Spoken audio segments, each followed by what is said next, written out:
Aboard the opulent Sapphire yacht, a glittering gathering turns deadly when Sir Reginald Haverford is found stabbed, a rare manuscript stained with his blood. Hercule Poirot, the brilliant Belgian detective, steps into a web of secrets, lies, and hidden scandals. With a cast of suspects, each with motives tied to the cryptic The Veiled Truth, Poirot's little grey cells unravel clues like bloodied gloves, a lipstick-stained cigarette, and a burned page. In a closed-circle mystery of betrayal and greed, who killed Sir Reginald, and what secrets were worth dying for?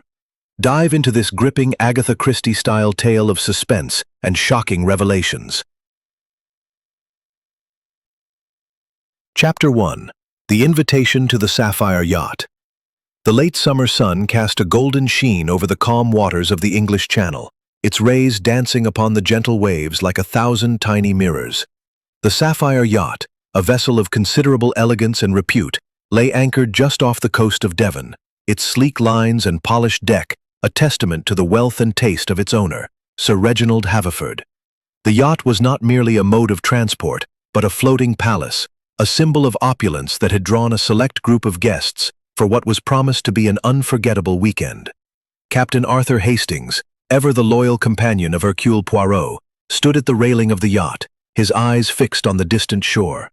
The breeze ruffled his neatly combed hair, and he adjusted his tie with a touch of self-consciousness. It was not every day that one received an invitation to such an exclusive gathering, and Hastings could not help but feel a flicker of excitement, tinged with curiosity. The invitation had arrived at Poirot's London flat a week prior, penned in Sir Reginald's precise hand, requesting the presence of the famous Belgian detective for a weekend of leisure and conversation. Poirot, ever cautious, had raised an eyebrow at the vagueness of the summons, but had accepted nonetheless, his curiosity piqued by the mention of a matter of some delicacy that Sir Reginald wished to discuss. The deck of the Sapphire yacht was alive with the soft murmur of voices and the clink of champagne glasses. The guests, a carefully curated ensemble of wealth, influence, and intrigue, mingled with practiced ease. Hastings observed them with interest, noting the subtle undercurrents of tension beneath their polished exteriors. There was Lady Eleanor Haverford Baxter, a financier with a penchant for risky investments and a smile that never quite reached his eyes. Then there was Mrs. Beatrice Langley, a widow of considerable means, whose quiet elegance belied the rumors of a scandalous past. She stood apart, her gloved hands clasped tightly around a glass of untouched champagne, her eyes fixed on the horizon as though seeking answers in the distant waves. Finally, there was young Mr. Timothy Reed, Sir Reginald's private secretary, a nervous young man whose anxious glances and fidgeting hands suggested he was ill at ease in such exalted company. Hastings turned as a familiar figure approached, his small, precise steps unmistakable. Hercule Poirot, resplendent in a perfectly tailored suit, his moustache impeccably waxed, joined Hastings at the railing. His keen eyes swept over the assembled guests, and a faint smile played upon his lips. "Mon ami," Poirot said, his voice low and melodious. "What a charming tableau we find ourselves in, no? A yacht, the sea, the glittering company, yet I sense a certain disquiet. Do you not feel it, Hastings?" Hastings frowned, glancing at the guests. "They seem pleasant enough, Poirot. A bit high-strung, perhaps, but that's to be expected with such a mix of personalities." Poirot's smile widened, though his eyes remained sharp. "High-strung, you say?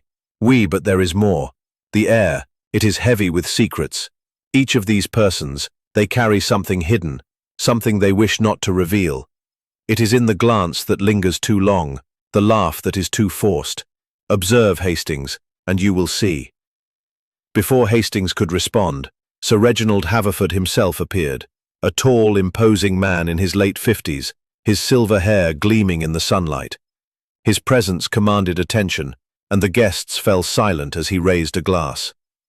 "My dear friends," Sir Reginald began, his voice rich and authoritative, "I welcome you aboard the Sapphire yacht for what I hope will be a weekend of unparalleled delight. We shall dine, we shall dance, and we shall enjoy the pleasures of the sea. But first, I must confess to a small ulterior motive." He paused, his eyes sweeping over the group, and Hastings noted a flicker of unease in Lady Eleanor's expression. "There is a matter of some importance I wish to discuss, a matter that concerns us all," seemed to guard their thoughts, revealing only what was necessary. Lady Eleanor spoke of her recent travels to Paris, her voice bright but her hands restless.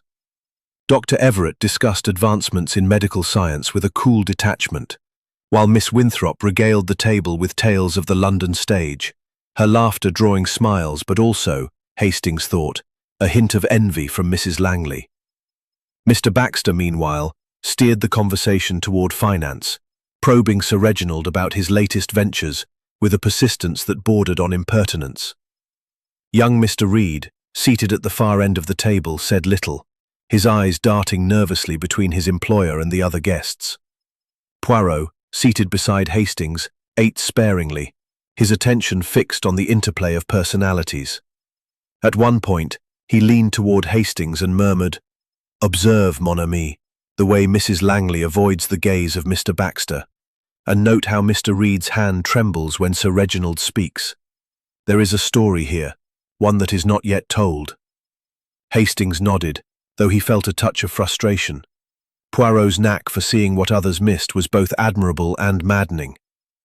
"Do you think Sir Reginald's matter of importance has something to do with it?" he whispered. Poirot's eyes gleamed. "Undoubtedly, Hastings.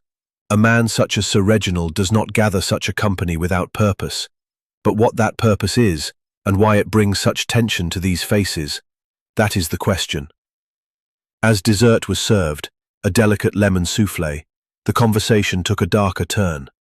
Sir Reginald, his face flushed with wine, began to speak of a recent discovery, a rare manuscript, purportedly written by a long-dead author, that he had acquired at great expense.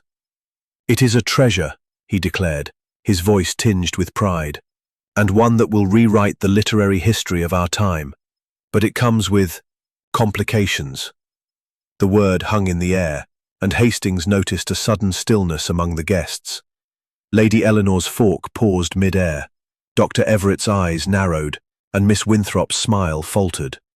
Mrs. Langley's gloved hand tightened around her glass, and Mr. Baxter leaned forward, his expression unreadable. Only Mr. Reed seemed unaffected, though his pallor suggested he was far from at ease. "What sort of complications?" Mr. Baxter asked. Could not shake the feeling that Poirot was right. Something was amiss. The sapphire yacht, for all its beauty, felt like a stage set for a drama yet to unfold. As the clock struck 11, a piercing scream shattered the night. The guests froze, their faces pale in the moonlight. The sound had come from the direction of Sir Reginald's private cabin. Hastings' heart raced as he followed Poirot, who was already moving with surprising speed toward the source of the cry. They found Lady Eleanor standing in the doorway of the cabin, her hands pressed to her mouth, her eyes wide with horror. Inside, Sir Reginald Haverford lay sprawled across his desk, a letter opener protruding from his chest, his lifeless eyes staring at the ceiling. The rare manuscript, its pages scattered across the floor, was stained with blood. Poirot knelt beside the body, his expression calm, but his eyes alight with intensity. "Mon Dieu," he murmured. "The curtain has risen, Hastings. The play begins." Chapter 2. The Scene of the Crime. The air in Sir Reginald Haverford's private cabin was thick with the metallic tang of blood and the oppressive weight of shock. The sapphire yacht, so recently alive with the hum of conviviality, now seemed to hold its breath, the distant lapping of waves against the hull, the only sound to pierce the stunned silence. Captain Arthur Hastings stood just inside the doorway, his heart pounding as he took in the grim tableau before him. Sir Reginald lay slumped across his desk, the letter opener buried deep in his chest, a crimson stain spreading across his pristine white shirt. The scattered pages of the rare manuscript, some crumpled, some bloodied, lay like fallen leaves around him. Hercule Poirot, his small frame radiating an almost unnatural calm, knelt beside the body, his gloved fingers hovering just above the wound without touching it. His sharp eyes darted over the scene, cataloguing every detail with the precision of a watchmaker. Hastings, accustomed to Poirot's methods, knew better than to interrupt, but the horror of the moment pressed heavily upon him. Lady Eleanor Haverford, still trembling in the doorway, let out a stifled sob, her hands clutching the frame for support. "Mon ami," Poirot said softly, without looking up. "Fetch the ship's captain, if you please, and ensure that no one enters or leaves this cabin." Unreadable. Hastings hurried to find Captain Withers, the yacht's seasoned commander, who was already making his way toward the commotion. After a brief explanation, Withers agreed to secure the cabin and keep the guests at bay, his weathered face grim as he issued orders to the crew. Returning to the cabin, Hastings found Poirot standing, his hands clasped behind his back, his gaze fixed on the desk. The manuscript, or what remained of it, was a focal point of his attention. The pages, written in a spidery hand, bore the title, The Veiled Truth, though the author's name was obscured by a smear of blood. A heavy brass paperweight, shaped like an anchor, lay askew, and a fountain pen had rolled to the edge of the desk, its ink pooling darkly on the polished wood. "Poirot," Hastings ventured, "this is monstrous. Who could have done such a thing? And why?" Poirot's eyes flicked to Hastings, a faint smile touching his lips. "Patience, Hastings. The who and the why will reveal themselves in time. But first, we must understand the how. Observe the position of the body, the angle of the letter opener. It is not a random act, this. It is deliberate, precise." Hastings frowned, trying to see what Poirot saw. The letter opener, a silver instrument with an ornate handle, was embedded at an angle, suggesting a forceful thrust. Sir Reginald's right hand lay outstretched, as though reaching for something, while his left clutched a crumpled piece of paper.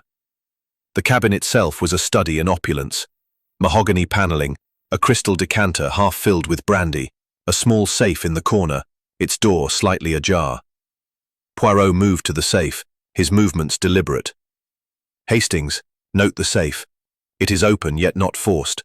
Sir Reginald, he opened it himself, perhaps moments before his death. And this paper." He gently pried the crumpled sheet from Sir Reginald's grasp, smoothing it out with care. It was a letter, written in a hurried hand, addressed to Poirot himself. "Mon Dieu," Poirot murmured, his eyes narrowing as he read. "Sir Reginald," he anticipated danger. "Listen, Hastings. Monsieur Poirot, I fear my life is at risk. The manuscript holds secrets that some would kill to possess. If anything should happen to me, I beg you to uncover the truth." Eyes gleamed. "I need, Captain, a list of every person aboard this yacht, guests, crew, all. And I need this cabin sealed until I say otherwise. The police, they will come in time, but for now, Hercule Poirot will take charge." Withers nodded, clearly relieved to defer to Poirot's authority. As he left to carry out the orders, Poirot turned to Hastings. "Come, we must speak with the guests. Each one they will have a story to tell, and each story it will contain a lie. It is for us to find the truth hidden within." The salon was a stark contrast to the grim scene in the cabin. The guests sat in uneasy silence, their earlier gaiety replaced by tension. Lady Eleanor, now composed but pale, sat beside Mrs. Beatrice Langley, who stared blankly at her gloved hands. Dr. Everett stood by the bar, pouring himself a brandy, while Miss Clara Winthrop paced near the windows, her eyes darting to the door. Mr. Julian Baxter sat with a forced calm, his fingers tapping a rhythm on the arm of his chair, and Mr. Timothy Reed, the secretary, looked as though he might bolt at any moment. Poirot entered with a quiet dignity, his presence commanding attention. "Mesdames et messieurs," he began, his voice steady, "a tragedy has occurred. Sir Reginald Haverford is dead, murdered in his cabin. I, Hercule Poirot, will uncover the truth, but I require your cooperation. Each of you will tell me where you were between 10 and 11 this evening, when the scream was heard." A murmur rippled through the group, but Poirot raised a hand. "One at a time, if you please. Lady Eleanor, you were the first to find the body. Tell me what happened." Lady Eleanor's voice trembled as she spoke. I went to Reginald's cabin to speak with him about the manuscript. He was so secretive about it, and I wanted to understand why. When I entered, I saw him like that. I screamed, that's all." Poirot's eyes studied her closely. "And the time, madame? When did you enter the cabin?" "Just before 11, she said, her voice faltering. "I checked my watch as I left the deck." Poirot nodded, turning to Dr. Everett. "And you, doctor, where were you?" Everett sipped his brandy, his tone again. "For now, remain here." As the guests exchanged uneasy glances, Poirot drew Hastings aside. "What do you make of it, mon ami? These alibis, they are too perfect, too convenient. And yet, one of them is a lie." Hastings shook his head. "They all seem plausible, Poirot. But that letter, it suggests someone here had a motive. Could it be one of the guests?" Poirot's smile was enigmatic. "Perhaps, Hastings. Or perhaps the answer lies not in who was where, but in what was left behind. The manuscript, the safe, the letter opener. They speak, if we listen. Come, we return to the cabin. There is more to learn." As they left the salon, Hastings felt the weight of the mystery deepen. The sapphire yacht, once a haven of luxury, was now a prison of secrets, and only Poirot's little grey cells could unlock the truth. Chapter 3. The Arrival of Hercule Poirot. The sapphire yacht, anchored in the restless waters of the English Channel, seemed to pulse with an undercurrent of unease as the night deepened. The stars above were shrouded by gathering clouds, and the distant rumble of an approaching storm added a foreboding note to the already tense atmosphere. Captain Arthur Hastings followed Hercule Poirot back to Sir Reginald Haverford's private cabin, his mind racing with the grim reality of the murder. The image of Sir Reginald's lifeless body, the letter opener glinting cruelly in the lamplight, lingered like a spectre. Yet Poirot, as ever, moved with a calm assurance, his small, precise steps echoing softly in the narrow corridor. Inside the cabin, the scene remained untouched, a frozen tableau of violence. Poirot closed the door behind them, his gloved hands moving with deliberate care to avoid disturbing anything. The air was heavy, the scent of blood now mingled with the faint aroma of Sir Reginald's brandy and the musty odour of the scattered manuscript pages. Hastings watched as Poirot's sharp eyes roamed the room, pausing on details that seemed trivial to the untrained observer. A slightly askew picture frame, a smudge on the decanter, a single cigarette butt in an ashtray otherwise pristine. "Mon ami," Poirot said, his voice low and thoughtful. "You see, but you do not observe. This cabin, opportunity, chosen for its intimacy. We must ask, who stood close enough to Sir Reginald to strike such a blow?" Hastings glanced at the body, suppressing a shudder. "Lady Eleanor found him. She was in the cabin just before 11. Could she—" Poirot raised a hand, his expression stern. "Do not leap to conclusions, Hastings. Lady Eleanor, she is distressed, oui. But distress can mask many things, grief, fear, or perhaps guilt. We will learn more when I speak with her again. For now, let us examine the evidence." Poirot knelt beside the desk, his fingers tracing the edges of the scattered manuscript pages without touching them. "The Veiled Truth," he murmured, reading the title again. "A curious name, no? And this blood, it obscures the author's name. Convenient, perhaps, or deliberate. We must have these pages collected and examined, but carefully, for they are fragile and precious." He moved to the safe, its door still ajar. Inside, a few documents remained: a deed, a bank statement, a small velvet box containing a sapphire ring that matched the yacht's name. Poirot's eyes lingered on the ring, his brow furrowing. "This ring, it is exquisite, yet untouched. A thief would not leave such a prize. No, the manuscript was the target, or perhaps a distraction." Hastings frowned. A distraction? But from what? Poirot did not answer immediately, instead turning to the crumpled letter still in his pocket. He reread it silently, his lips pursed. "Sir Reginald, he feared for his life because of this manuscript. He wrote to me, knowing I was aboard. Why, Hastings? Why invite a detective if not to prevent a crime, or to ensure its discovery?" Before Hastings could respond, a sharp knock sounded at the door. Captain Withers entered, his face grim.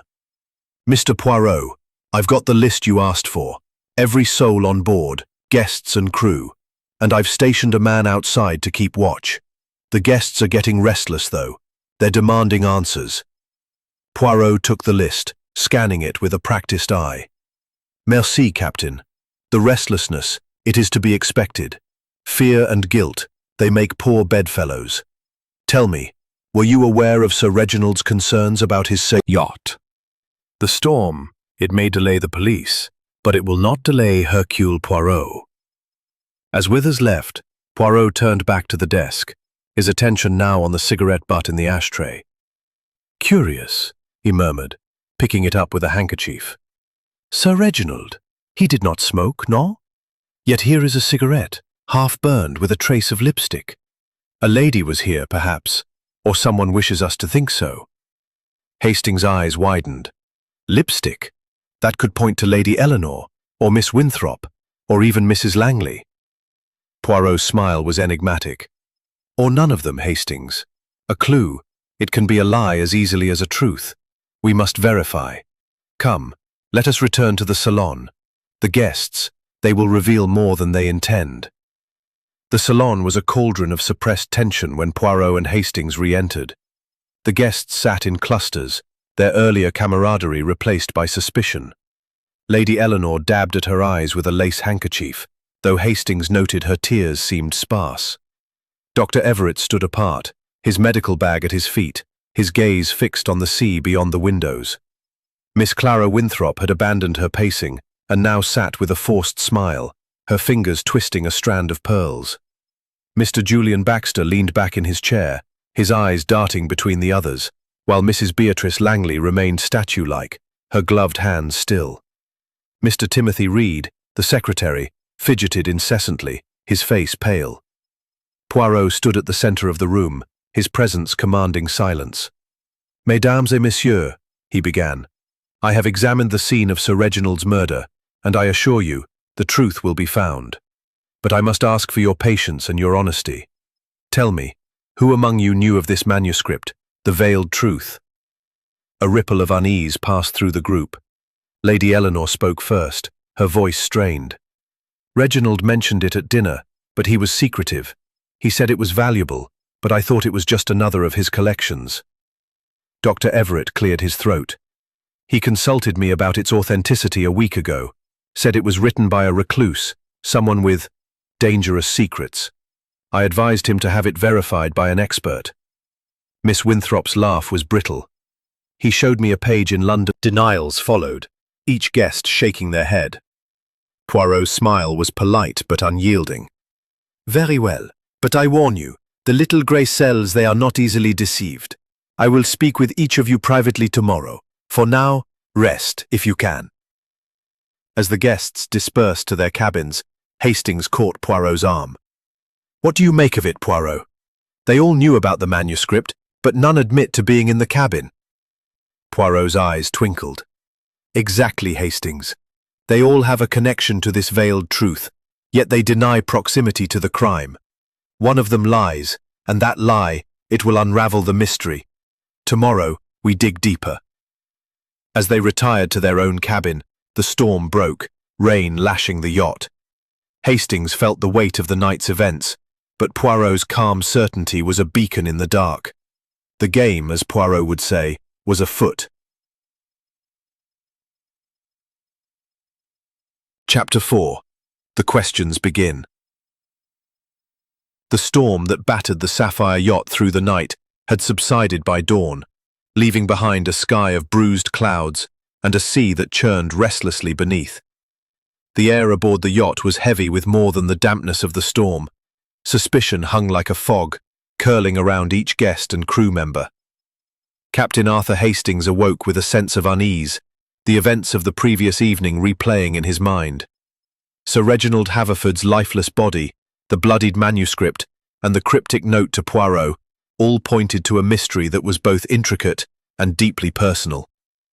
Hercule Poirot, as was his habit, was already awake, impeccably dressed in a crisp suit, his moustache perfectly waxed despite the early hour. He stood at the small porthole of their shared cabin, gazing out at the grey waves, his hands clasped behind his back. "Bon matin, Hastings," he said without turning.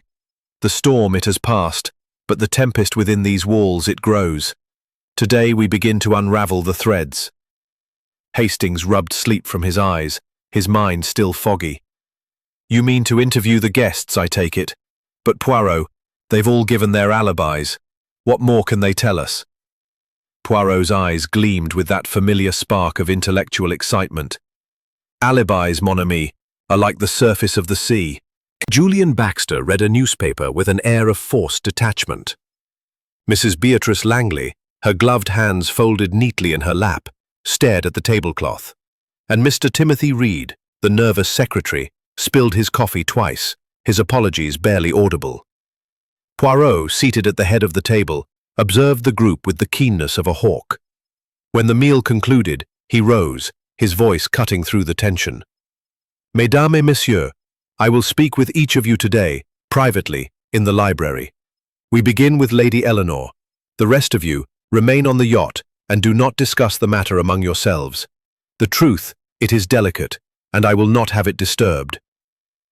The library, a compact but elegantly appointed room, lined with leather-bound volumes, became Poirot's stage. A mahogany desk, a pair of armchairs, and a small table with a silver coffee service created an atmosphere of quiet authority. Hastings stood by the door, notebook in hand, ready to record Poirot's observations. Lady Eleanor entered first, her steps hesitant, her eyes red-rimmed but defiant. She sat, smoothing her dress with a nervous gesture. "Monsieur Poirot," she began, her voice low, "I know what you must think, but I loved my husband. I would never harm him." Poirot's smile was gentle but unyielding. "Madame, I think nothing yet, only observe. Tell me, if you please, of your conversation with Sir Reginald last evening. You went to his cabin to discuss the manuscript, oui?" She nodded, her fingers twisting a lace handkerchief. "Yes, Reginald was obsessed with that manuscript, The Veiled Truth. He said it was worth a fortune, but it troubled him. He wouldn't tell me why, only that it held secrets that could ruin people. I pressed him for details, but he grew angry, told me to leave. I left just before 11, and then I returned when I heard a noise. That's when I found him." Poirot's eyes narrowed. "A noise, madame. Describe it, s'il vous plaît." "A sort of thud," she said, her brow furrowing. "Like something falling. I thought he might have knocked something over, so I went back. That's when I saw him." Her voice broke, and she pressed the handkerchief to her lips.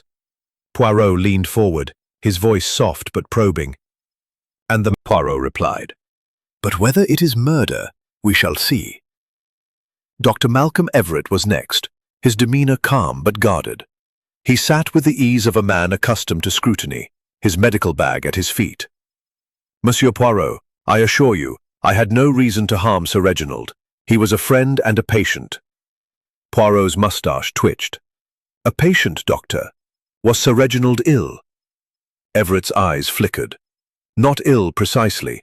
He was under strain. Business matters, he said. I prescribed a mild sedative a month ago. Last night he seemed agitated about the manuscript, but he gave no details." "And your whereabouts at 10 o'clock?" Poirot asked. "On the starboard deck, as I said, smoking a cigar. I saw no one until the scream." Poirot's gaze was piercing. "And this cigarette with lipstick, found in Sir Reginald's ashtray, can you explain it?" Everett's brow furrowed. "I don't smoke cigarettes, only cigars, and I wasn't in the cabin after dinner." Poirot dismissed him with a nod, turning to Hastings. "The cigarette, it is a puzzle. Lady Eleanor does not smoke, nor does Miss Winthrop by her own account. Mrs. Langley, perhaps." Miss Clara Winthrop entered next, her theatrical flair subdued, but still evident in her expressive gestures. "Monsieur Poirot, this is dreadful. Reginald was such a dear man, and to think someone on this yacht—" She shuddered dramatically. "You knew him well, mademoiselle?" Poirot asked. "Well enough," she said, her eyes bright with unshed tears. "He was a patron of the arts, you know. He wanted to fund my next play, but he was cagey about that manuscript. Said it would make waves in literary circles. I thought he was exaggerating. And your alibi? Poirot pressed. In my cabin, practicing lines. I heard nothing until the scream. Poirot's questions continued, each guest revealing little but adding to the tapestry of motives and secrets. Mr. Julian Baxter admitted to a financial dispute with Sir Reginald over the manuscript's potential sale, claiming he declined to invest due to its questionable provenance. Mrs. Beatrice Langley, her voice barely above a whisper, denied any knowledge of the manuscript beyond dinner talk, insisting she was on the port deck alone. Mr. Timothy Reed, sweating profusely, repeated. Poirot's calm certainty was a beacon. The questions had begun, and the answers, Poirot assured him, would follow. Chapter 5. The Red Herrings. The morning aboard the Sapphire yacht was cloaked in a mist that clung to the sea, softening the edges of the horizon and lending an air of unreality to the grim events unfolding within the vessel's polished confines. Captain Arthur Hastings stood on the deck, his breath visible in the chill air, his mind wrestling with the tangled threads of Sir Reginald Haverford's murder. The scattered manuscript, the bloodied letter opener, and the cryptic note to Poirot swirled in his thoughts, each a piece of a puzzle that refused to take shape. Hercule Poirot, however, seemed undaunted, his small frame radiating a quiet intensity as he emerged from the library, his notebook tucked under his arm. "Mon ami," Poirot said, joining Hastings at the railing. "You look troubled. The sea, it is calm, yet your thoughts, they are turbulent, non?" Hastings sighed, his hands gripping the cold metal. "It's this case, Poirot. Everyone has an alibi, yet someone's lying. And that manuscript, why would anyone kill for a stack of old papers?" Poirot's eyes twinkled, though his expression remained grave. "The manuscript, Hastings, it is not merely paper. It is a secret, a weapon, perhaps a confession. But today, we must navigate the red herrings, those distractions that lead the careless mind astray. Come, we have work to do." The salon, where the guests had gathered after breakfast, was a study in strained civility. The police, delayed by the storm, had yet to arrive, leaving Poirot as the sole authority. The guests' faces bore the marks of a sleepless night. Lady Eleanor Haverford's eyes were shadowed, her composure fragile.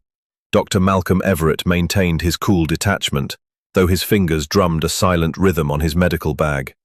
Miss Clara Winthrop's usual sparkle was dimmed, her smile forced.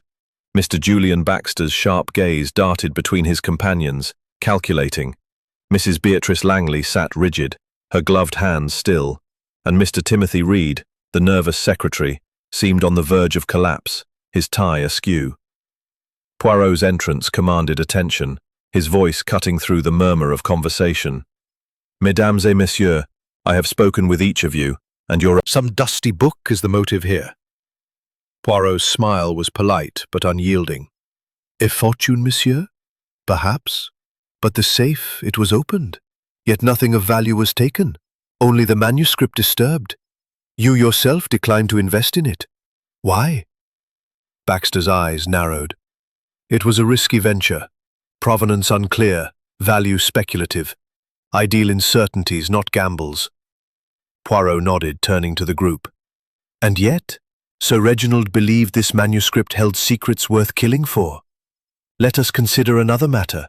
The cigarette in the ashtray, marked with lipstick. Who among you smokes such cigarettes?" The question hung in the air, and Hastings noted the sudden tension. Lady Eleanor shook her head firmly. "I don't smoke, Monsieur Poirot. Never have."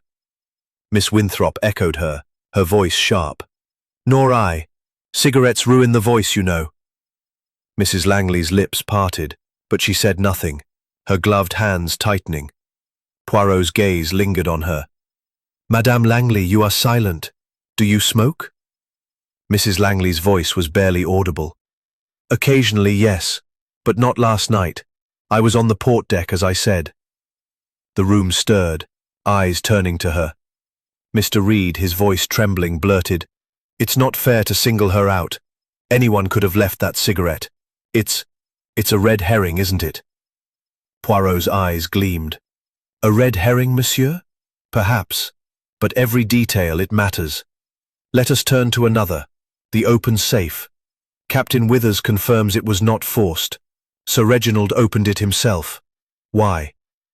Dr. Everett spoke, his tone measured. Perhaps he was showing the manuscript to someone. He was obsessive about it, as I told you. Indeed, Poirot said. And who was with him? Lady Eleanor, you were in the cabin just before 11. Did you see the safe open? Lady Eleanor's face paled. No, I didn't notice. Reginald was at his desk, writing. I left quickly. Poirot's fingers tapped his notebook. Writing, you say? Yet the only paper in his hand was the note to me, warning of danger. Curious, no? The guests exchanged glances, the air thick with suspicion. Then the crew's quarters, he announced.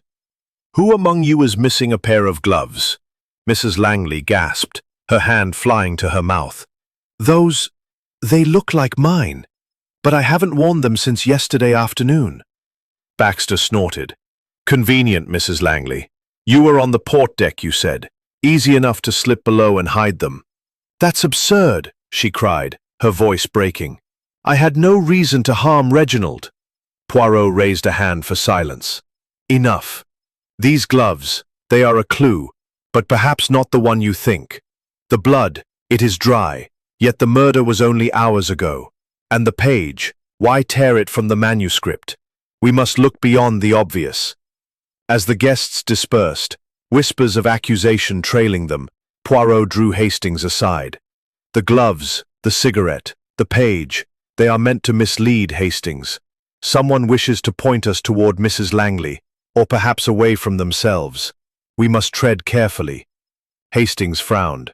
But who, Poirot? Mrs. Langley's reaction seemed genuine, but those gloves, genuine or an act? Poirot mused. We must verify the alibis more closely. The crew, too, must be questioned. Jenkins, he brought Sir Reginald's brandy at 10. What did he see? They found Jenkins in the galley, polishing silver with shaking hands. He was a wiry man in his 40s, his eyes darting nervously. I swear, sir, I only brought the brandy and left. Sir Reginald was alone, writing at his desk. I didn't see no one else. Poirot's gaze was piercing. And the tray, Jenkins, was the ashtray empty when you left? Jenkins hesitated. I think so, sir. I didn't look close, but there was no cigarette. I'd have noticed that. Poirot nodded, dismissing him. To Hastings, he said, the cigarette. It was placed after Jenkins left. The killer, they were in the cabin between 10 and 11. We must reconstruct the timeline. As they returned to the deck, the mist began to lift, revealing the distant shore. Hastings felt the weight of the red herrings, gloves, cigarette, torn page, clouding the truth. But Poirot's calm certainty was unwavering. The killer, they think to outwit Hercule Poirot, he said softly. But the little grey question. Poirot, however, was in his element, his eyes alight with the quiet excitement of a mind at work.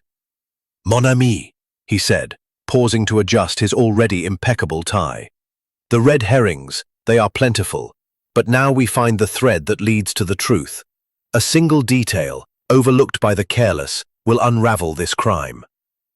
Hastings frowned, glancing at his notes. The gloves point to Mrs. Langley, but you said they're too obvious. The cigarette could be anyone's, or no one's. And that torn page, what does it tell us? Poirot's moustache twitched, a sign of satisfaction. The page, Hastings, it is the key. Why tear one page and leave it with the gloves? It is not an accident. It is a message, or perhaps a misdirection. Come, we return to Sir Reginald's cabin. There is more to see.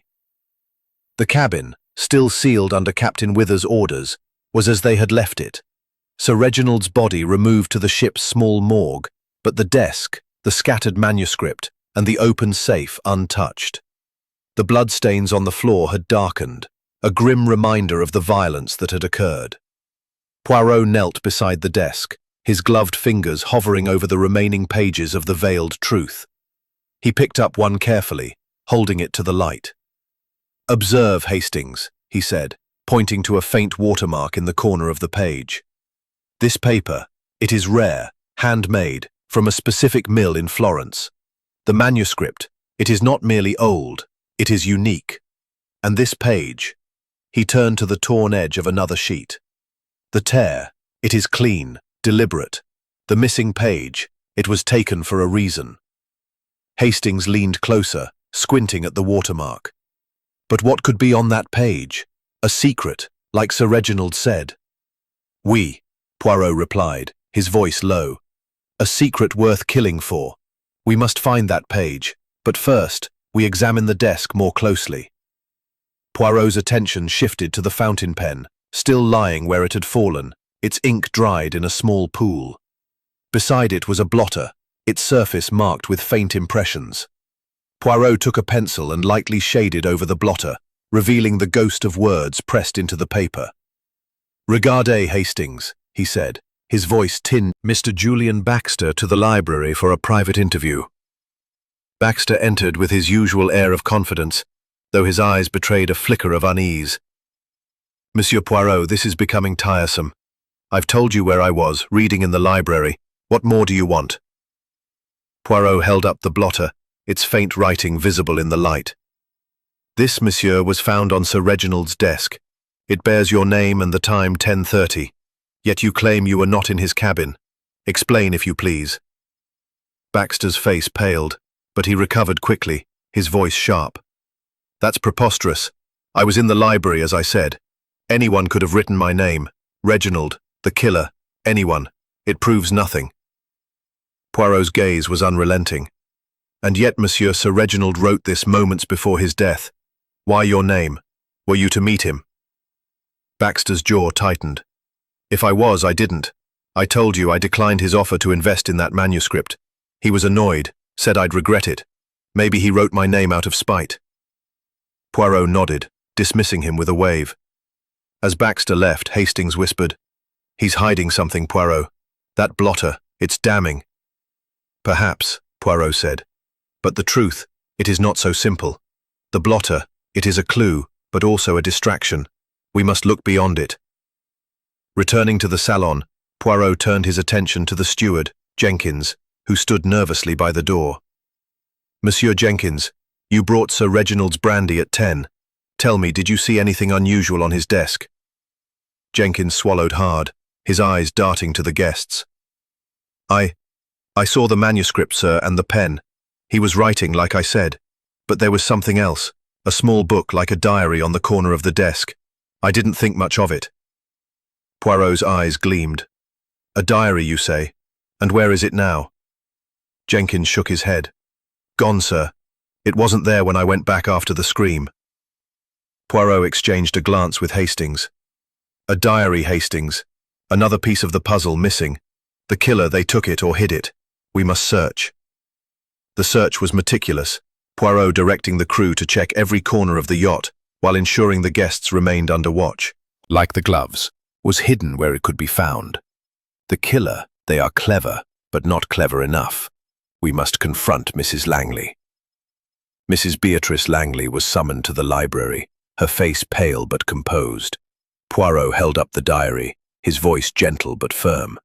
"Madame, Sir Reginald wrote of you. He said you know more than you admit. What is it you hide?"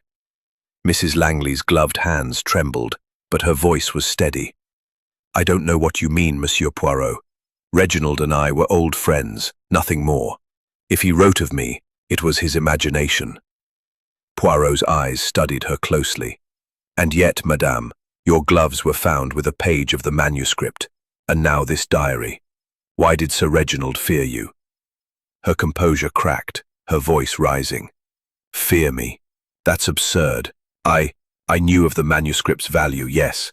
He confided in me years ago about a similar find, a scandalous book he suppressed. But I had no part in this." Poirot dismissed her, his mind clearly racing.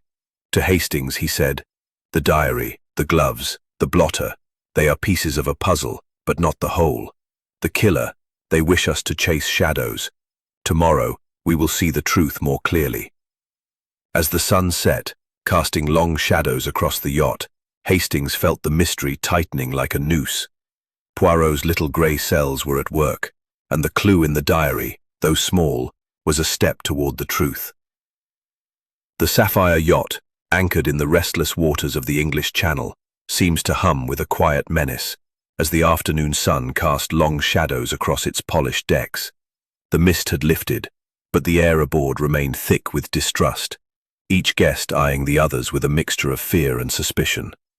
The mist had lifted, but the air aboard remained thick with scribbled detail. Confined under Captain Wither's watchful eye was a cauldron of tension. The discovery of the diary had intensified the whispers, and Mrs. Beatrice Langley's outburst in the library had not gone unnoticed. Lady Eleanor Haverford sat by the window, her face pale but composed, her hands clasped tightly in her lap. Dr. Malcolm Everett leaned against the bar, his medical bag at his feet, his eyes sharp and observant. Miss Clara Winthrop, her theatrical flair subdued, twisted her pearls nervously, while Mr. Julian Baxter maintained his air of calculated calm, though his fingers tapped an impatient rhythm. Mrs. Langley, her gloved hands still, stared at the floor, her expression unreadable. Mr. Timothy Reed, the anxious secretary, fidgeted incessantly, his eyes darting to the door as if longing to escape. Poirot entered, his presence commanding silence. "Mesdames et messieurs," he began, his voice steady and deliberate. "The investigation progresses, but it is hindered by the shadows of untruth. Sir Reginald's diary speaks of secrets, of motives hidden among you. I ask now, who among you has a connection to the veiled truth beyond what you have told me?" A murmur of unease rippled through the group, but no one spoke. Poirot's eyes narrowed, settling on Mrs. Langley. "Madame Langley, Sir Reginald wrote that you know more than you admit. You spoke of an old friendship, of a suppressed book. What was this book, and why did it trouble him?" Mrs. Langley's lips tightened, but her voice was steady. "I told you, Monsieur Poirot, it was years ago. Reginald found a manuscript, a scandalous memoir by a disgraced nobleman. He bought it to keep it from publication. I advised him against it. Too much risk.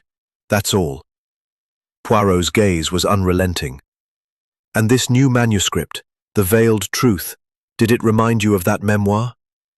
She hesitated, her gloved hands trembling slightly. I don't know. He didn't show it to me, but he was afraid, more than he was back then. He said it could ruin lives." The room stirred, eyes turning to Mrs. Langley. Mr. Baxter snorted, his voice sharp. "Ruin lives? That's rich coming from you, Beatrice."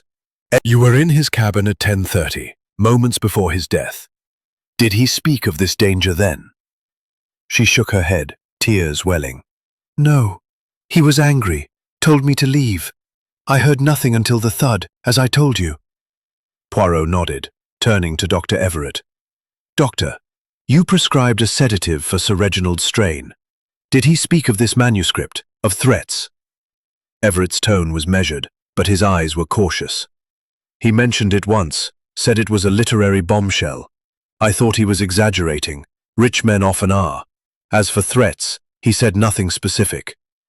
Poirot's gaze shifted to Miss Winthrop, who flinched under his scrutiny. "Mademoiselle, you saw a page of the manuscript in London. Did it reveal anything scandalous?" Miss Winthrop's laugh was brittle. "It was just old writing, Monsieur Poirot. I didn't read it closely. Reginald was too proud of it to let anyone study it. If it was scandalous, he didn't say." Mr. Reed, unable to stay silent, blurted, "He was obsessed with it. Kept it locked in that safe, wouldn't let me near it. I only typed his notes, but he said it could change everything." Poirot's eyes gleamed. "Change everything, monsieur? A curious phrase. And you, Mr. Baxter, you declined to invest. Why so certain it was a risk?" Baxter's smile was tight. "I told you, the provenance was shaky. I don't gamble on unverified goods. Reginald was desperate to sell, which made me suspicious." The lies, or half-truths, hung in the air, each guest guarding their secrets. Poirot clapped his hands, drawing their attention. "Merci, all of you. Your words, they are most revealing. But I warn you, The truth cannot hide forever. I will speak with you again." As the guests dispersed, Hastings followed Poirot to the deck, where the detective lit a cigarette, a rare indulgence, and exhaled thoughtfully. "Hastings, the lies, they multiply. Mrs. Langley's past, Baxter's refusal, Lady Eleanor's distress, they are threads in a tapestry of deceit. But one thread pulls loose." Hastings frowned. "Which one?" Poirot pointed to the diary, still in his pocket. "The entry. Langley knows more than she admits. She spoke of a memoir, suppressed years ago. Trinkets." Poirot did not press, but his expression suggested he was not convinced. As evening fell, a crewman reported a discovery, a torn piece of fabric caught in a deck railing near the port side, where Mrs. Langley claimed to have been. It matched her shawl, but she insisted it must have caught earlier in the day. Poirot examined it, noting a faint stain, possibly blood, possibly wine. "The fabric, it is another clue," Poirot said to Hastings. "But is it truth or another lie? The killer, they weave a web, but Hercule Poirot, he will cut through it." The day ended with the guests more divided than ever, accusations simmering beneath their strained civility. Hastings felt the mystery tightening, but Poirot's calm assurance was unshaken. "Tomorrow, mon ami," he said, "we push harder. The lies, they cannot hold." Chapter 8. The Emotional Turning Point. The sapphire yacht, its sleek form cutting through the gentle waves of the English Channel, seemed to carry the weight of its secrets as heavily as its passengers. The sun hung low, casting a blood-orange glow across the deck, but the warmth did little to dispel the chill of suspicion that had settled over the guests. Captain Arthur Hastings stood in the library, his notebook now a tangle of clues and contradictions. The bloodied gloves, the lipstick-stained cigarette, the torn manuscript page, the cryptic diary, and the stained fabric from Mrs. Langley's shawl. Each discovery deepened the mystery, and Hastings felt the strain of uncertainty gnawing at him. Hercule Poirot, however, remained a beacon of calm, his small frame upright as he stood before the library's window, his eyes fixed on the horizon. "Mon ami," he said, turning to Hastings with a faint, knowing smile. "The heart of this mystery, it begins to beat more loudly. Today, we reach a turning point, a moment when the masks slip, and the truth, it shows its face, if only for an instant." Hastings frowned, his pen poised over his notes. "A turning point? Poirot, we're drowning in clues, but they don't add up. Mrs. Langley's shawl, Baxter's name on the blotter, Lady Eleanor's distress, someone's lying, but who?" Poirot's moustache twitched, his eyes gleaming with intensity. Lies, Hastings extinguished, sat with her arms crossed, her eyes darting suspiciously. Mr. Julian Baxter maintained his air of calculated detachment, though his fingers betrayed a nervous twitch. Mrs. Beatrice Langley, her gloved hands folded tightly, stared at the floor, her lips pressed into a thin line. Mr. Timothy Reed, the nervous secretary, was a bundle of anxiety, his tie loosened, his eyes red-rimmed. Poirot entered, his presence commanding silence. "Mesdames et messieurs," he began, his voice steady and deliberate. "The investigation draws closer to the truth. Sir Reginald Haverford was murdered for a reason, and that reason lies within the secrets of the veiled truth. His diary speaks of hidden motives, of fears and betrayals among you. I ask now, who will speak openly before the truth is forced into the light?" The silence was heavy, broken only by the creak of the yacht's timbers. Then, to Hastings' surprise, Mrs. Langley rose, her voice trembling but resolute. "Monsieur Poirot, I can't bear this any longer. I must tell you something." Her gloved hands twisted together, and her eyes filled with tears. "Reginald and I, we were more than friends years ago, before my husband, before Eleanor. It was a brief affair, but it ended badly. He suppressed that memoir I mentioned because it named me, hinted at our past. I thought it was buried, but this new manuscript, he said it was even worse." The room erupted in gasps. Lady Eleanor's face went white, her handkerchief falling to the floor. "Beatrice, you and Reginald, how could you not tell me?" Mrs. Langley's voice broke. "I was ashamed, Eleanor. When he found the veiled truth, he came to me, said it could ruin me again. I begged him to destroy it, but he wouldn't. He said it was too valuable." Poirot's eyes gleamed, his voice gentle but probing. "And this manuscript, madame, did it name you explicitly?" She shook her head, tears spilling. "I don't know. He wouldn't let me read it. But he was afraid, not just for himself, but for someone else. He mentioned protecting someone. I thought he meant Eleanor." Lady Eleanor let out a choked sob, her composure shattering. "Protect me? From what? Reginald never told me anything. I thought he loved me, but he kept saying it would make millions. I didn't trust it." Poirot turned to Baxter, his gaze piercing. "And yet, monsieur, your name was written on Sir Reginald's blotter at 10:30, the time of his death. You claim you were in the library, but can anyone confirm this?" Baxter's jaw tightened. "I was alone, as I said. You've no proof I was in that cabin." Poirot nodded, his expression unreadable, then turned to Dr. Everett. "Doctor, you knew of Sir Reginald's strain. Did he ever mention a specific person connected to the manuscript?" Everett hesitated, his fingers tightening on his bag. "He said something about a rival collector, someone who'd threatened him in London, but he gave no name." Miss Winthrop, silent until now, spoke up, her voice sharp. "This is ridiculous. You're all pointing fingers, but what about Timothy? He was Reginald's secretary, always skulking about. He could have seen that manuscript, known its secrets." Reed's face flushed, his voice rising in panic. "Me? I didn't know anything. I typed his notes, that's all. He kept that manuscript locked away. I swear I never read it." Poirot raised a hand, silencing the room. "Enough.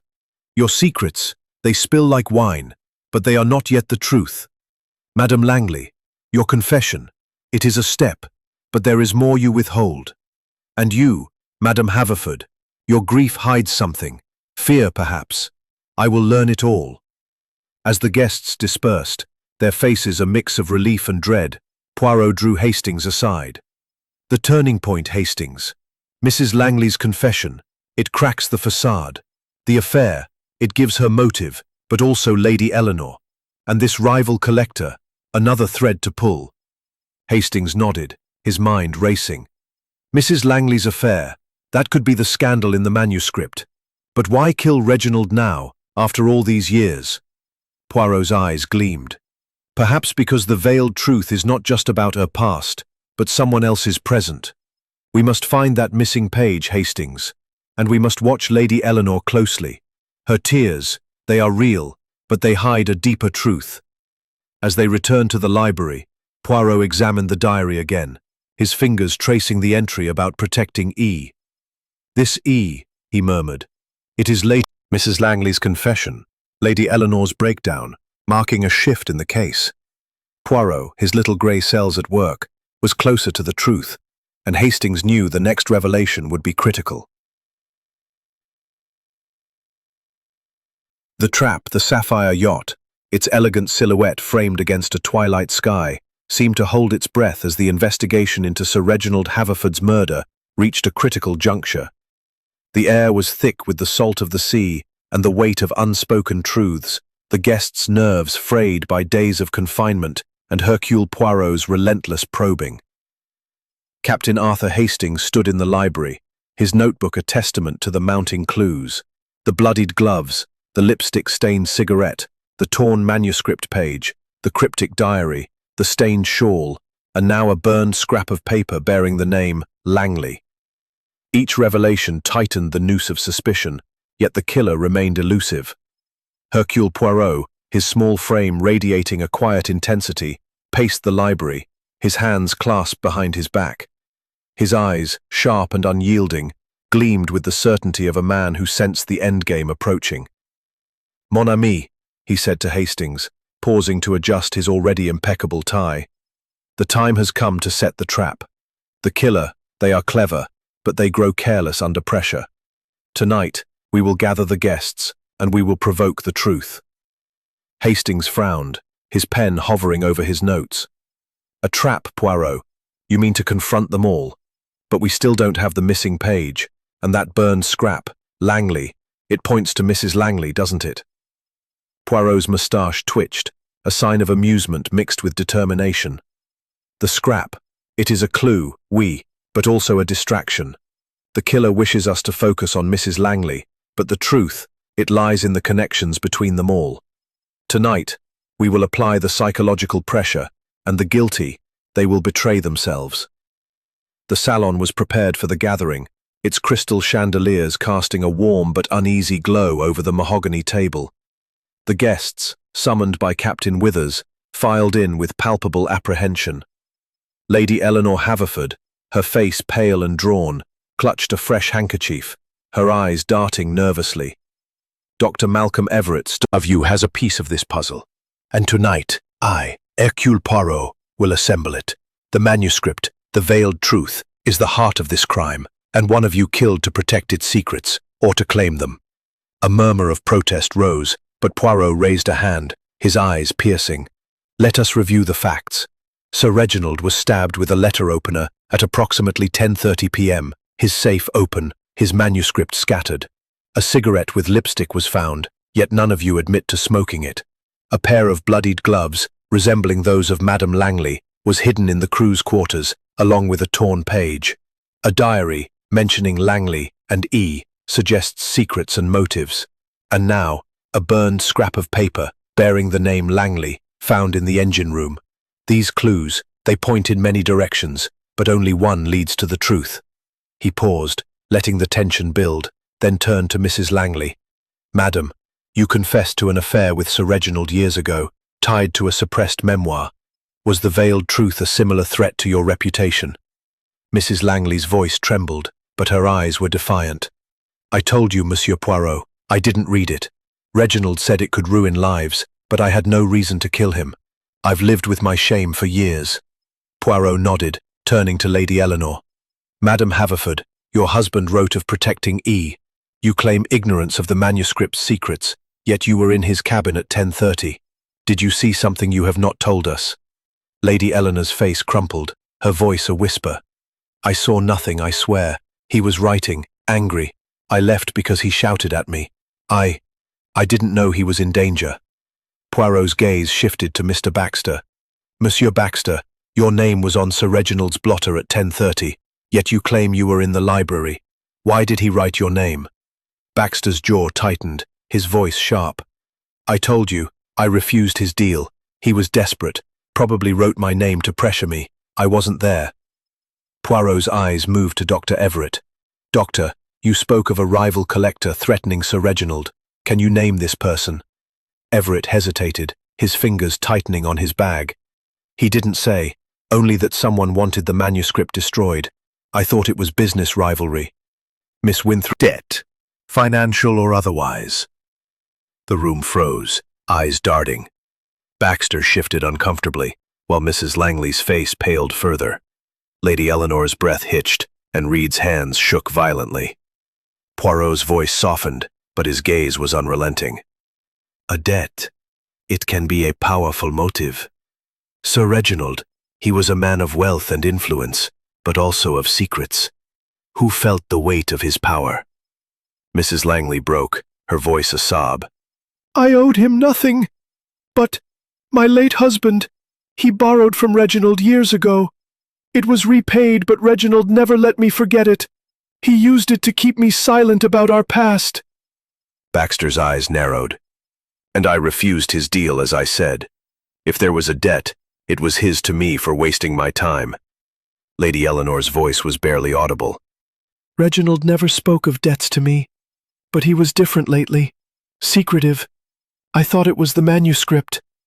Poirot nodded, his eyes gleaming. The manuscript. It binds you all. And tonight, I propose a test. Captain Withers has agreed to open the safe again, under my supervision. We will examine the remaining pages of the veiled truth. Perhaps they will reveal the secret one of you killed to protect. The guests exchanged uneasy glances, but none objected. Captain Withers led them to Sir Reginald's cabin, where the safe stood open, its contents untouched since Poirot's initial inspection. The manuscript pages, carefully collected by the crew, were laid out on the desk. Poirot lifted one, holding it to the light, his fingers tracing the watermark. "This paper, it is unique, but the words, they are dangerous. Let us read." He began to read aloud, his voice clear and deliberate. The page described a scandal from decades past, involving a noble family's fall, a betrayal, and a hidden fortune. The name Langley appeared, but so did another, Haverford. Gasps filled the room, and Lady Eleanor swayed, clutching the desk for support. "It's not possible," she whispered. "Reginald said it was about someone else." Poirot's eyes locked on hers. "And yet, madam, the truth, it begins to emerge. The trap, it is sprung. Tomorrow, we will know all." As the guests dispersed, their faces, torn manuscript page, the cryptic diary, the stained shawl, and the burned scrap bearing Langley and debt. The emotional weight of the previous evening's confrontation, Mrs. Langley's confession, Lady Eleanor's collapse, and Poirot's calculated trap, had left the guests on edge, their facades crumbling.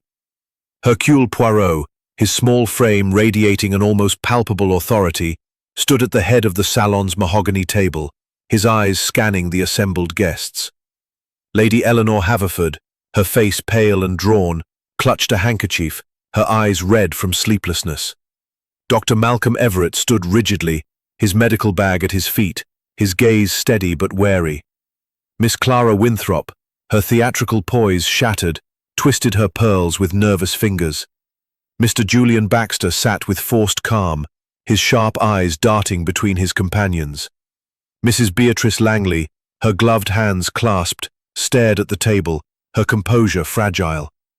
Mr. Timothy Reed, the anxious secretary, looked on the verge of collapse, his hands trembling uncontrollably. Poirot clapped his hands, the sound sharp in the tense silence. "Mesdames et messieurs," he began, his voice clear and commanding, "the time has come to unveil the truth of Sir Reginald Haverford's murder. The clues, they have spoken, and the little grey cells of Hercule Poirot, they have listened. Tonight, I will reveal the killer, step by step, and the motive that drove them to this terrible act." A murmur of unease rippled through the group, but Poirot's gaze silenced them. "Let us begin with the crime. Sir Reginald was stabbed with a letter opener at approximately 10:30 p.m., his manuscript, The Veiled Truth, scattered, his safe open. A cigarette with lipstick, bloodied gloves, a torn page, a diary, a stained shawl, and a burned scrap. These are the pieces of our puzzle. But they are not random. They are a tapestry, woven by a killer who thought to outwit us all." He paused, letting the tension build, then turned to the manuscript. "The Veiled Truth is the heart of this crime. Its pages speak of a scandal, a noble family's fall, a betrayal, a hidden fortune. The names Langley and Haverford appear, suggesting secrets that could ruin reputations. Sir Reginald feared its power. Dead. Your grief is real, but your story, it has gaps. What did you see?" Lady Eleanor's face crumpled. "I saw nothing.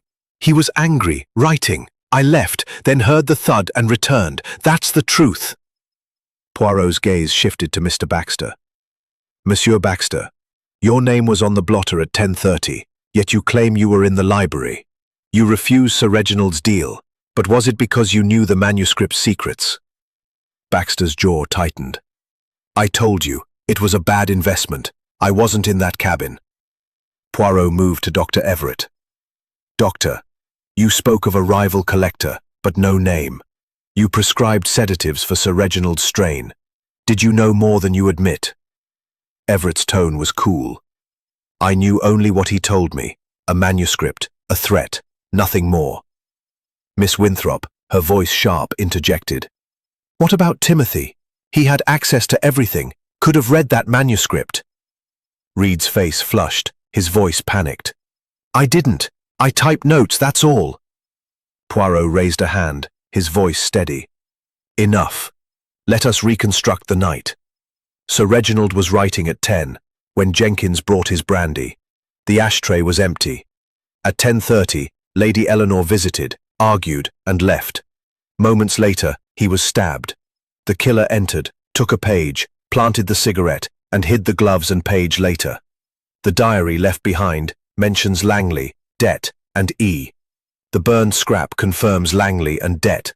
But these clues, they are too perfect, too staged. He paused, his eyes gleaming. The killer is among you, and it is Dr. Malcolm Everett. A collective gasp filled the room.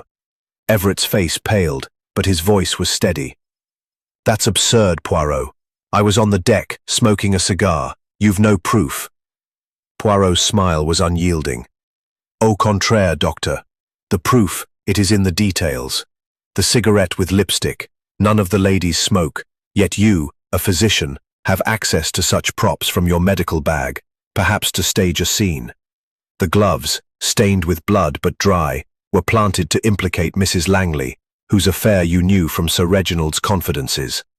The torn page, hidden with manuscript, took a page to suggest theft and planted the cigarette.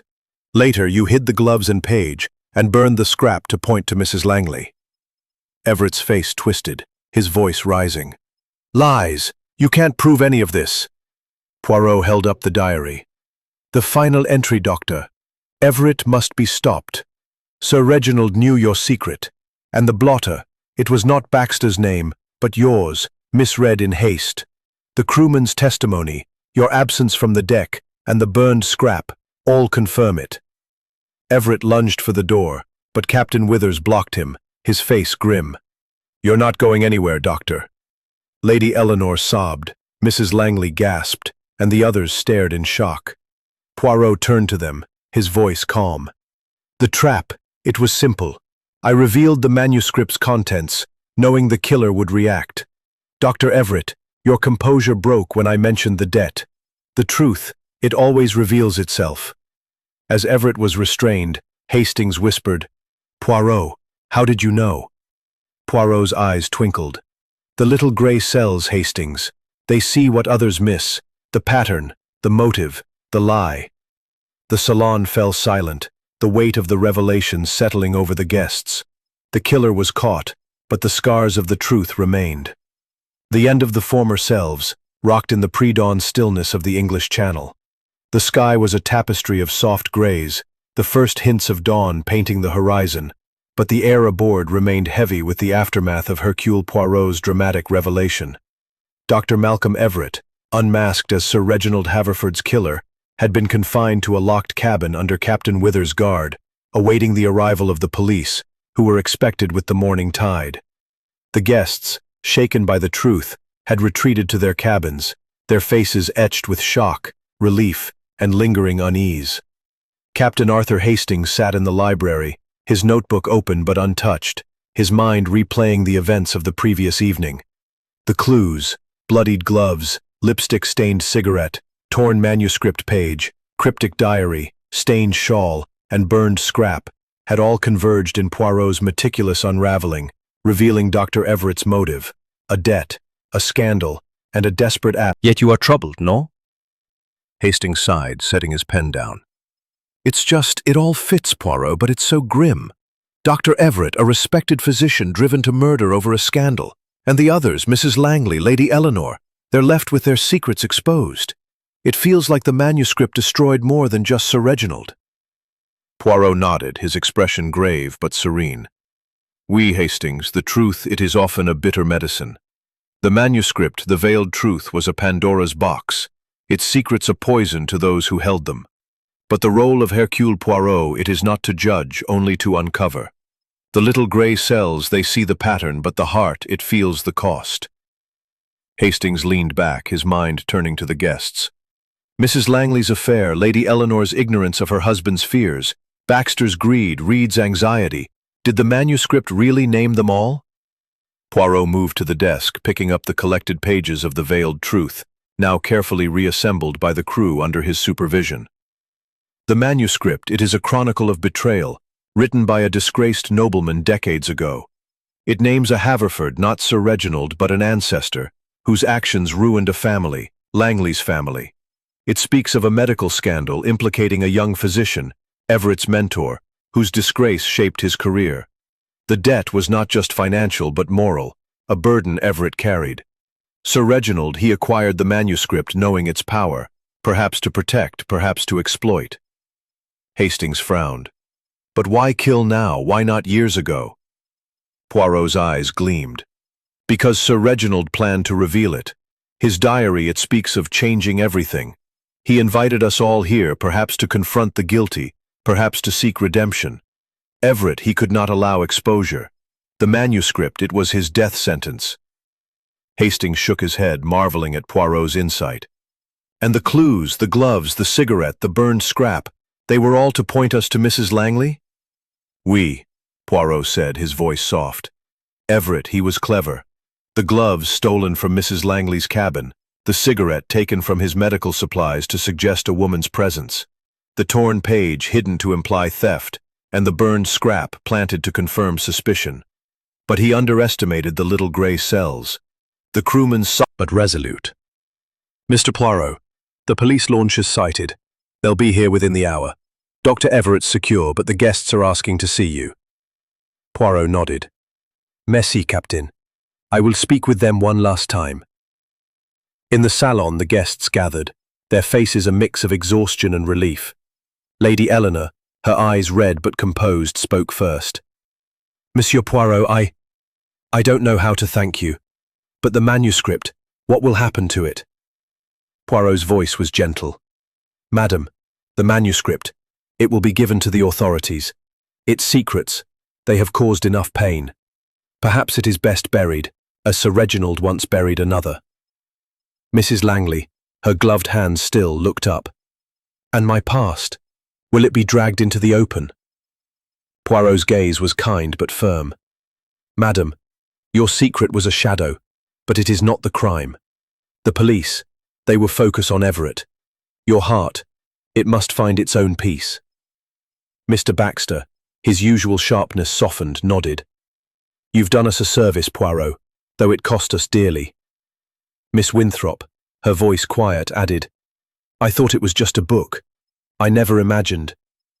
Mr. Reed, still trembling, managed, I'm just glad it's over. Poirot clasped his hands, his voice steady. Mesdames et messieurs, the truth, it is a heavy burden, but it is also a release. Sir Reginald's death, it was a tragedy born of greed and fear, but you are free to move forward. Remember this, the past, it cannot be undone, but the future, it is yours to shape. As the guests dispersed, their footsteps heavy, Poirot turned to Hastings. Come, mon ami, let us take the air. The police, they will handle the rest. On the deck, the first rays of dawn broke over the sea, casting a golden light across the yacht. Hastings breathed deeply, the weight of the case lifting slightly. Poirot, you always say the truth sets us free, but it doesn't feel that way for them. Poirot's eyes were reflective, his voice soft. The truth, Hastings, it is not always kind, but it is necessary. The human heart, it seeks to hide, to deceive, but the little grey cells, they seek only clarity. This case carried the tang of salt and the distant promise of land. But aboard the vessel, the atmosphere remained heavy with the aftermath of Hercule Poirot's revelation.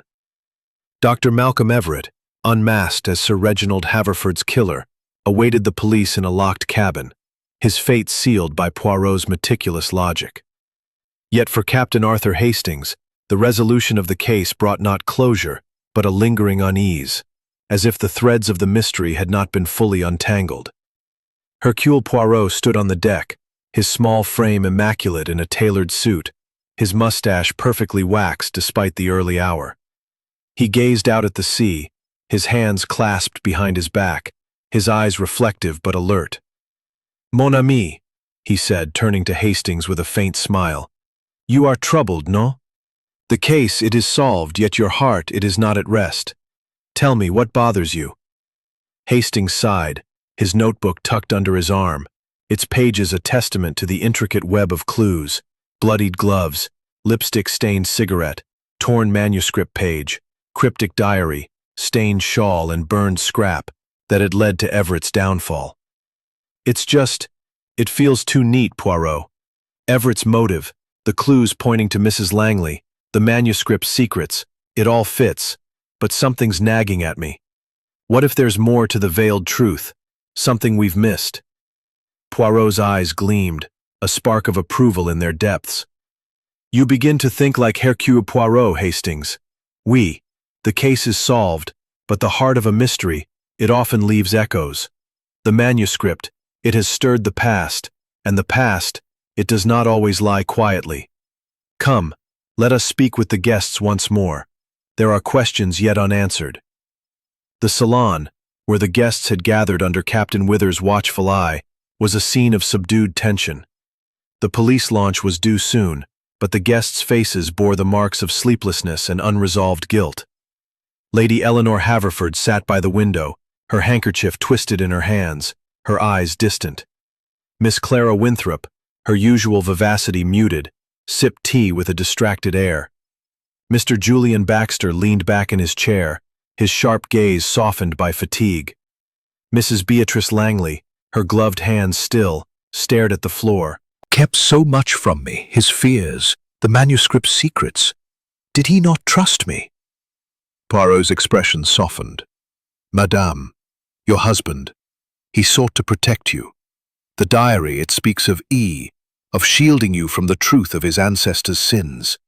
The manuscript named a Haverford, not him, but one whose actions brought ruin to another family. He feared its revelation would hurt you. Lady Eleanor's eyes filled with tears. But why not tell me? I could have helped him. Mrs. Langley spoke, her voice barely above a whisper. Because he knew the cost, Eleanor. My family. The manuscript named my father, ruined by a Haverford's betrayal. Reginald suppressed that old memoir to spare me, but this new one, he said it was worse, that it could destroy us both. Poirot nodded, his eyes keen. And you, Madame Langley, you feared its exposure, yet you did not kill. Why? Her gloved hands trembled. Because I loved him once, and I couldn't bear to hurt him, even after all these years. But I was afraid of the shame, the scandal. Mr. Baxter cleared his throat, his voice gruff. And what about me, Poirot? You accused me of greed, but I only refused a bad deal. Was I named in that cursed manuscript too? Poirot's smile was enigmatic. Monsieur Baxter, the manuscript does not name you, but your refusal. It was not just business. Sir Reginald's diary hints at a financial dispute, a debt you owed him. Not money, perhaps, but influence. You feared his power, no? Baxter's jaw tightened, but he said nothing, his silence an admission. Miss Winthrop, her voice sharp, spoke up. And me? I had nothing to do with this. I only saw a page, thought it was just a book. Poirot's gaze was gentle but piercing. Mademoiselle, you are innocent of murder but not of ambition. Sir Reginald, he offered you patronage but at a price. Your silence about what you saw. A page, you said, but it was enough to make you curious, no? She flushed, looking away. Mr. Reed, his voice trembling, blurted, I didn't know anything. I swear I only typed his notes. I'm no one in this. Poirot's eyes softened. Monsieur Reed, your fear, it is real, but your role— Mesdames et messieurs, the law will take its course, but the past, it is yours to reconcile. The manuscript, it will be studied by the authorities, but its secrets, they are yours to leave behind. As the guests dispersed, their footsteps heavy, Poirot drew Hastings to the deck. The police launch was alongside, its officers boarding with efficient precision. Poirot handed over the manuscript, the diary, and his detailed notes, his voice calm as he briefed the inspector. Hastings, watching the sea, felt the case's echoes linger. Poirot, will they ever be free of this? The manuscript, it's torn them apart. Poirot's eyes were reflective, his voice soft. The past, Hastings, it clings like damp mist. But the truth, it offers a chance to move forward, however painful. For them, the journey is theirs alone. For us, the work is done. As the police took Dr. Everett away, his face a mask of defiance, Poirot adjusted his hat, and turned to Hastings with a faint smile. "Come, mon ami, the sapphire yacht has told its tale. London awaits, and perhaps a simpler mystery next time, no?" Hastings smiled, his heart lighter, but still touched by the tragedy. The yacht, its secrets laid bare, would sail on, but the scars of the veiled truth would linger in the hearts of those aboard. Word count, 1403.